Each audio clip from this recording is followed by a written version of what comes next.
Hey, I wonder if you're dwelling with the people in your life according to your understanding of who they are. I'm Lisa Dublin, and this is episode number 51 of the Basement Chronicles. Thank you so much for watching. It's all about you today. I wanted to bring this concept, to you guys, my listeners, because it is something I've learned to do, and I feel like it has served me well to understand human nature, human relationships in which I'm so interested. This is actually from a verse in the Bible, 1 Peter 3:7. I checked it before I came on. And it says to the husbands, actually, Peter was speaking, and he was saying to them, husbands, dwell with your wives according to your knowledge of who they are, according to your understanding of them as the weaker vessel. However, I have always taken this verse and applied it to life in general, because I find it works. Not just husbands and wives, but it works like if I'm able to apply my knowledge of who I think you are to our interactions, it means that I don't push your boundaries and you don't cross mine. Let me give you some examples.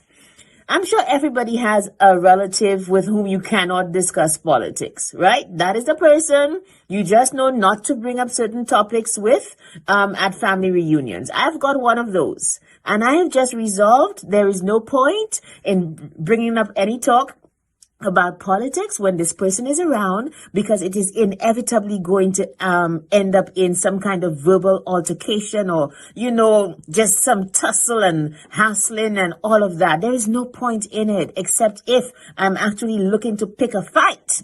And people do that. We know that, okay? So that is one example of dwelling. That's who the person is. Like, why would you just antagonize a person that way? Let me give you another example. And this one, unfortunately, is a little sad. What about everybody's friend who is there with you when things are not going right, but when things are on the up and up, when you have successes, that person does not seem to be able to handle your successes, your wins, your victories?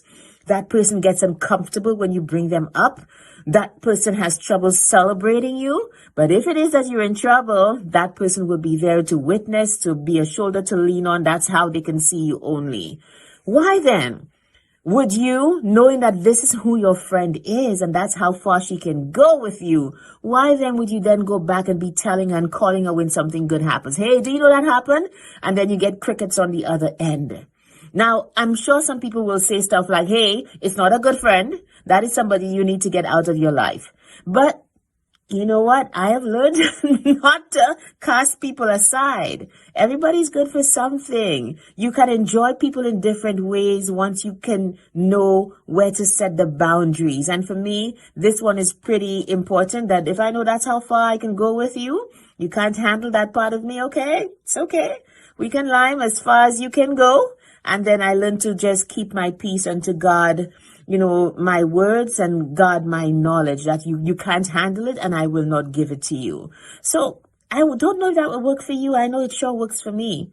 Dwelling with the people around me according to my knowledge and understanding of who they are, it definitely helps in making for an easier kind of relationship.